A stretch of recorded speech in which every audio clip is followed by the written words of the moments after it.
All right, this is part 16, the continuation. So like I was saying, it was somebody in the closet. I noticed that, and it was on their camera phone peeking. And yeah, I noticed that somebody was in there. And pretty much everybody was pointing in that direction that somebody was in there also. It's like everybody knew pretty much. I don't know how they knew, but they knew. Even the patients, because they didn't even have cell phones in there. You couldn't have cell phones in there. So, but they knew too. So obviously the nurses was saying something in front of them to where they knew what was going on, or they saw what was going on, like them sneaking them into the closet area and stuff. So they knew I was already looking for a way out. They knew I was because at this point I didn't know, but they had my mind. So I'm looking for a way out, and I was so what they did was they locked all the exits up pretty much. Like they put an alarm on all the exits. The alarm didn't have no exit, and yeah, they switched the alarm on because they knew that I would just take the stairs or just run out the door. So they locked everything up. Pretty much, I used to have visions of me running out and just being out in the cold and shit, and out in the wilderness, just out there, just trying to get away. Like it'll be a day like today, out there, it'll look like this, but it'll be warm out. Out here it's actually cold, but out there, it'll be warm out. And so I knew I wouldn't be that cold out there. I used to have visions of that stuff. So I was trying to get out of there. And this is why I noticed that they was peeling up my food. I was eating one day, and one of the nurses was recording me. Back then, I think they was calling it Viz for David or something. VizForDavid.com or some shit like that, .net, I don't know. I heard the nurse saying it, she was recording Viz for David. And she had her camera phone right on me. And I was eating my food, I'm eating. And I hear the nurse say he ate my side. And look, he noticed your side. He was like, he noticed your side, he ate my side.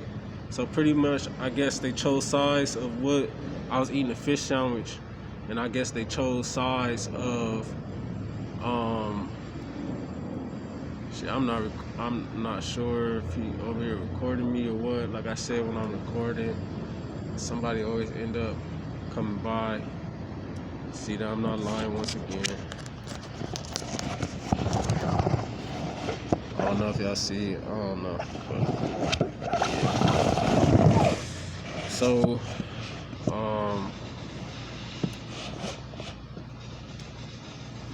I was eating a fish sandwich, and I didn't notice the first side because I guess they put it all under the batter on the first side, and on the other side it had batter, but it was like cracked. So I started to peel the batter off, and under the batter you can see all this white peel material stuff. And the nurse was like, he see what you did. So I spit the rest out, and I just left that half of the sandwich. I didn't say nothing. I just left that half of the sandwich. And I heard her saying he could sue if he took a picture of that and all this. And back again. Yeah. So I knew for sure they was taking a picture of something, and or recording me for something at that point. And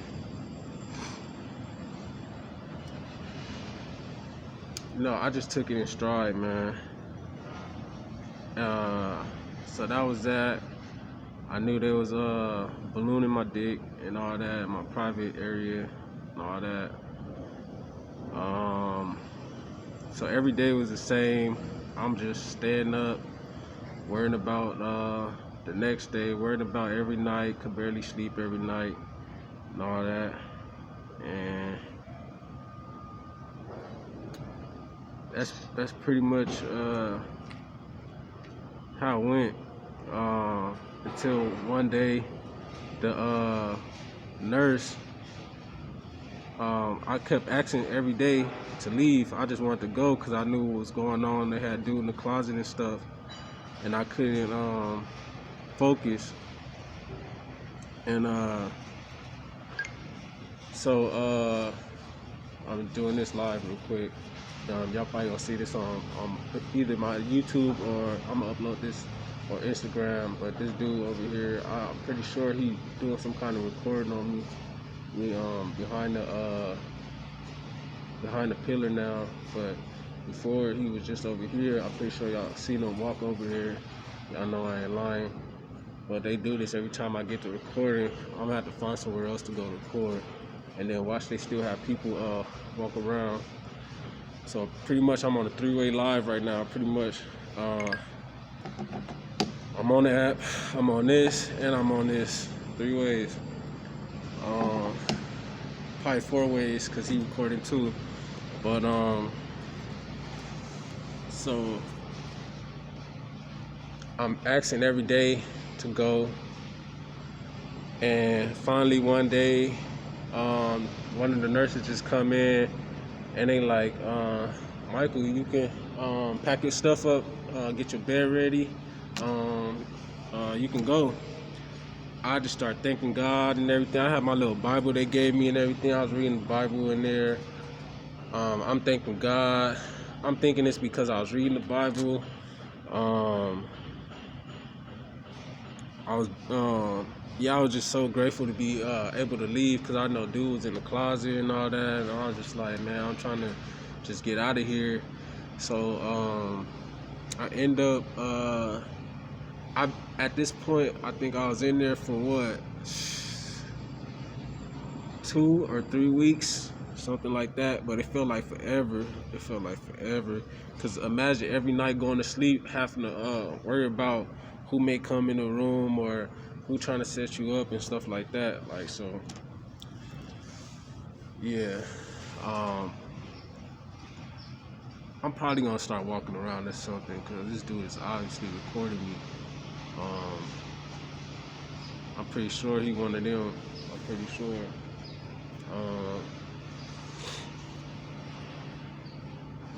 So I packed my stuff up and everything. I washed myself up for the last time.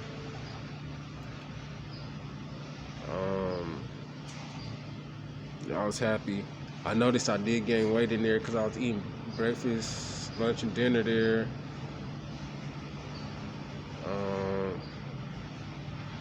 So when I put back my clothes was a little bit more tighter.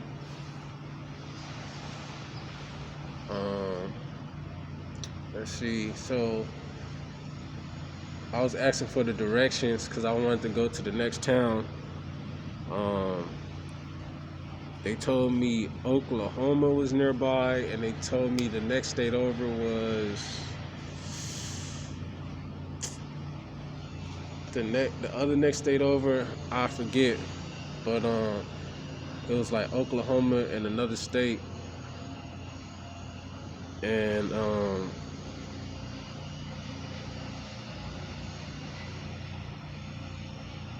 it was Oklahoma and another state. And pretty much they didn't want to tell me the correct location of where everything was at. They made it seem like it was a bus ride away or it was a walk away, but it would take some days or a week to get there type, not knowing that it was far away, because, yeah, I'll explain that later, but it was far away. So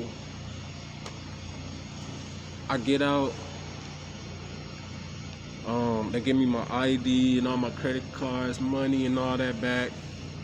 And shit, I think they gave me even extra money in there. Cause I'm like, damn, where this come from? I had all this, so I'm like, they gave me extra money or something. I guess for the damages or what, I don't know. They gave me extra money. I feel like 'cause I remember having all that money on me. So, but they gave me all that money back, and so I took that. They gave me a bus ticket to catch one bus. The bus went to the downtown area because I was in the country part. So it was a rural area part. So I took the bus. I got out the hospital, and I can tell when I was leaving the hospital, everybody knew me. And so I left. I was sitting down, waiting for the bus to come, and this lady, she come up talking to me. And this is when I should have known it was like the app and shit. People come up and talk to me like they do now, and they'll come up and just start talking. My new thing now is I don't even give them the time no more. I don't even give them the time of day no more. I just keep walking. If somebody try and talk to me now, I just keep walking. I don't say nothing. I ain't finna play with you. I'm not about to play, so I just keep walking now. So they're not finna get my time and energy. That's how I see it. So that's that with that. Lady, she talked me up. She was really rasping me. The bus came. I got on the bus. I asked the bus driver how I could get to Oklahoma from there.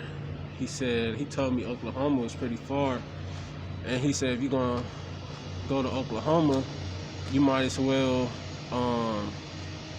If you're gonna go to Oklahoma, I had just got my EBT money too, cause I was there. I got there like in the middle or the later the month in the mental facility, and by the time I got out, I had just received my EBT. So when I got out, I had money for food and cash, and the cash that they gave me. If they gave me cash, I don't remember how much I had. Probably my mind is just so messed up. My mind was so messed up from what was going on. I forgot how much I had from the couple. So I get out the hospital. I took the bus to the downtown area, and the first thing I hear is people talking about he not the same since he got out the hospital.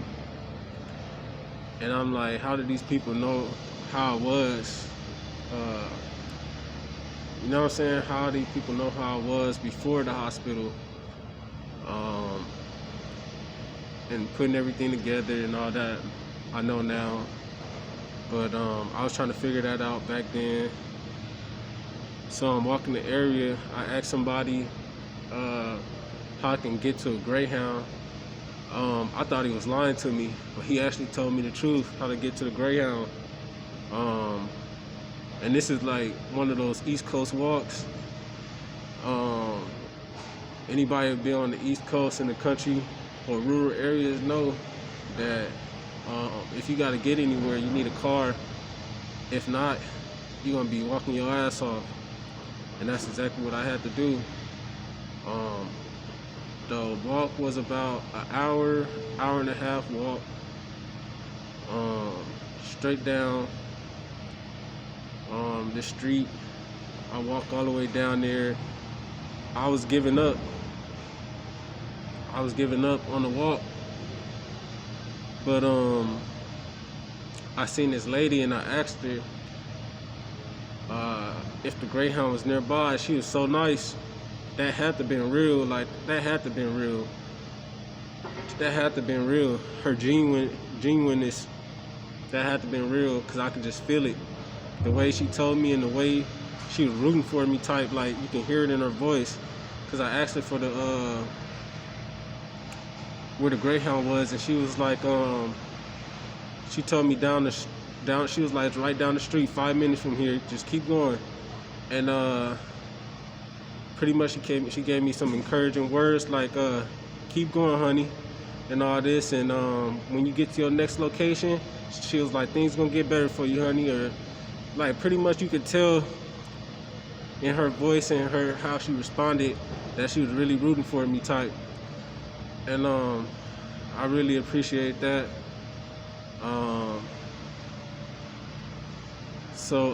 Cause at that time they didn't know where I was going. I could have went to the East Coast, cause I was thinking about going to New York type. I was thinking about Florida type. Like, they didn't know where I was going, so next location could have been anywhere. And so they can't say that, oh, we told them to rasp. Like, you know what I'm saying? That's what they do. Anybody tell you something good, we told them to rasp that. Like, no, they didn't. These people doing it out of their kind heart. That's what that was. It wasn't no rasp or you commanded them to do anything. They doing it out of their kind heart.